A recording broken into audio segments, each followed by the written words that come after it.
America senate Donald Trump యుద్ధ అధికారాలను check పెడుతూ పెద్ద షాక్ ఇచ్చింది.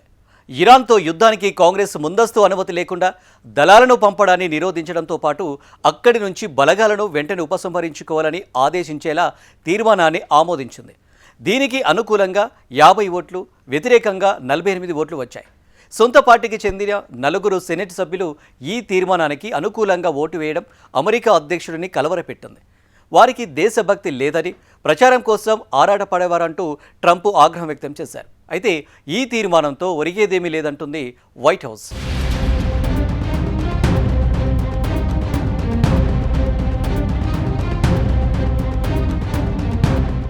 పశ్చిమాసియాలో ఉద్రిక్తతలు తగ్గుతున్న నేపథ్యంలో అధ్యక్షుడు డొనాల్డ్ ట్రంప్ ఏకపక్ష సైనిక అధికారాలకు చెక్ పెట్టేలా అమెరికా సెనెట్ సంచలన నిర్ణయం తీసుకుంది. ఇరాన్తో యుద్ధానికి కాంగ్రెస్ ముందస్తు అనుమతి లేకుండా అమెరికా దళాలను పంపడాన్ని నిరోధించడంతో పాటు అక్కడి నుంచి యుఎస్ బలగాలను వెంటనే ఉపసంహరించుకోవాలని ఆదేశించేలా తీర్మానాన్ని ఆమోదించింది.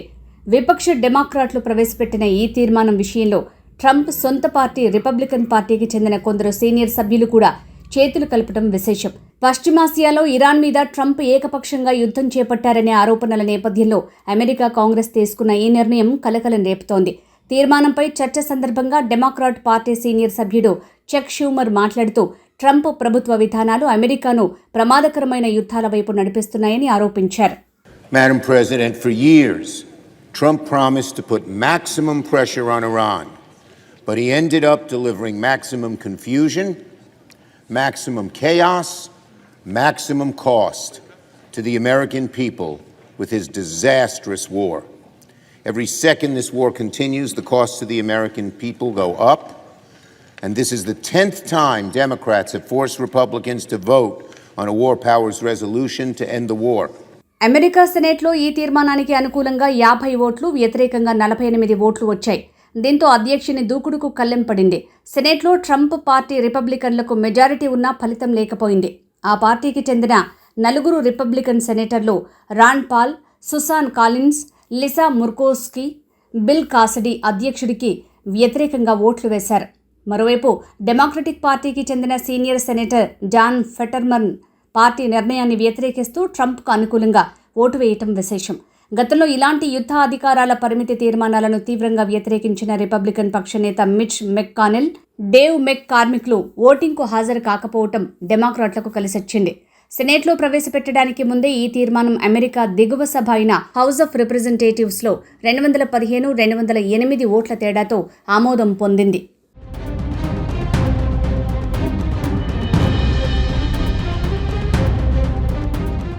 ఈ ఏడాది ఆరంభం నుంచి ఇరాన్కు సంబంధించిన యుద్ధ అధికారాలపై సెనేట్ ఇప్పటికే 10 సార్లు ఓటింగ్ నిర్వహించింది.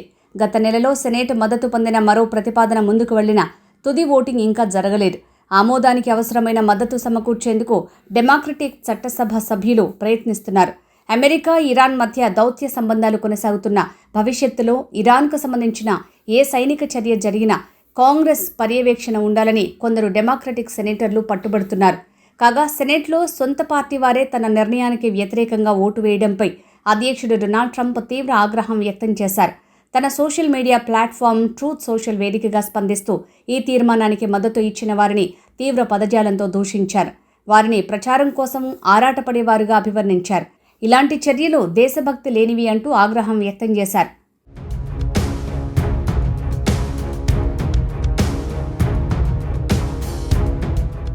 కాగా అధ్యక్షుని యుద్ధ అధికారాలకు కత్తెర వేస్తూ అమెరికా కాంగ్రెస్లోని ఉభయ సభల్లో తీర్మానం ఆమోదం పొందిన దీనికి సాంకేతికంగా చట్టబద్ధత ఉండదని వైట్ హౌస్ ఉన్నతాధికారి ఒకరు మీడియాతో చెప్పారు. ఈ ఉమ్మడి తీర్మానాలు అధ్యక్షుడి వద్దకు వెళ్లవు, వీటికి చట్టబద్ధత ఉండదు. కొందరు రిపబ్లికన్ సెనేటర్లు హాజరు కాకపోవటం వల్లే ఈ తీర్మానం నెగ్గింది తప్ప దీనికి పెద్ద ప్రాధాన్యత లేదు. పైగా ఏప్రిల్ 7న కుదిరిన కాల్పుల విరమణ ఒప్పందంతోనే ఇరాన్, అమెరికా మధ్య యుద్ధం ముగిసింది. ప్రస్తుతం అక్కడ అమెరికా సైన్యం ఎలాంటి ప్రత్యక్ష యుద్ధంలోనూ లేదు. అందువల్ల అక్కడి నుంచి బలగాలను ఉపసంహరించుకోవాలనటం అర్థరహితమని తెలిపారు. అయితే ఈ ప్రకటనను డెమోక్రాట్లు తప్పుబట్టారు.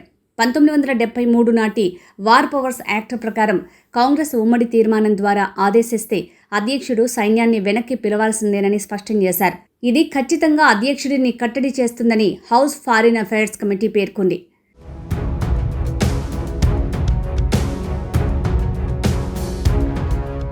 మరోవైపు ఇరాన్తో అమెరికా చేసిన యుద్ధానికి సంబంధించిన ఖర్చులను భరించడానికి తమకు సుమారు $80 బిలియన్ అవసరమని కాంగ్రెస్కు అమెరికా రక్షణ శాఖ కార్యాలయం పెంటగాన్ తెలిపింది.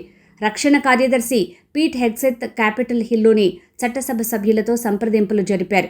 ఉపరక్షణ కార్యదర్శి స్టీఫెన్ ఫెయిన్బర్గ్ గత వారం ప్రతిపాదిత నిధుల ప్యాకేజీపై సెనేటర్లకు వివరించారు. ఈ మేరకు ఈ విషయం గురించి తెలిసిన ఇద్దరు వ్యక్తులు తెలిపారు. కాగా 2027కు సంబంధించి అమెరికా రక్షణ బడ్జెట్ను ఏకంగా 50% పెంచేశారు. అమెరికా అధ్యక్షుడు డొనాల్డ్ ట్రంప్ $1.5 ట్రిలియన్ మేర బడ్జెట్ని ప్రతిపాదించారు. ఈ తరుణంలోనే పెంటగాన్ నుంచి కాంగ్రెస్ ఈ నిధుల అభ్యర్థన వచ్చింది. యుద్ధాన్ని ముగించడానికి ట్రంప్ ఇరాన్తో కుదుర్చుకున్న ఒప్పందంపై అమెరికా చట్టసభ సభ్యులు సందేహంతో ఉన్నారు. ఈ నేపథ్యంలో $80 బిలియన్ తమకు కేటాయించాలని కాంగ్రెస్ను కోరటం గమనార్హం.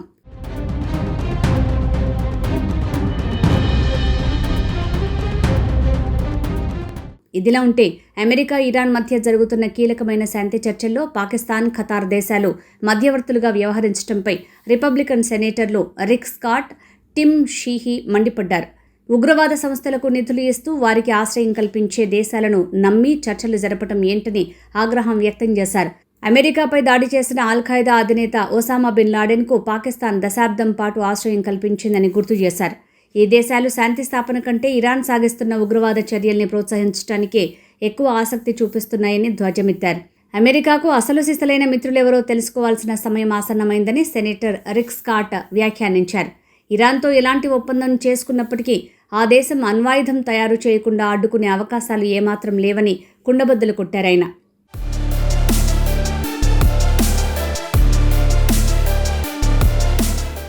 మోస్ట్ వాంటెడ్ ఉగ్రవాది ఒసామా బిన్ లాడెన్కు పాకిస్తాన్ 10 ఏళ్ల పాటు ఆశ్రయం కల్పించిందనే నిజాన్ని ఎవరూ మరవలేరని సెనేటర్ టిమ్ షీహీ గుర్తు చేశారు.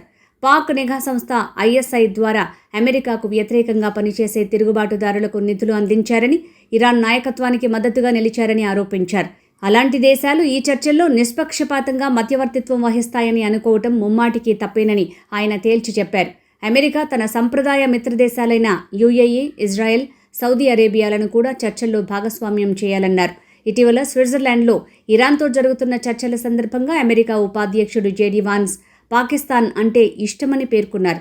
అంతేగాక పాక్ ఆర్మీ చీఫ్ ఆసిమ్ మునీర్ తనకు అత్యంత ఇష్టమైన వ్యక్తుల్లో ఒకరని వ్యాఖ్యానించారు. ఈ నేపథ్యంలో సొంత రిపబ్లికన్ పార్టీ నాయకులే ట్రంప్ ప్రభుత్వ విధానాల్ని తప్పుబట్టారు.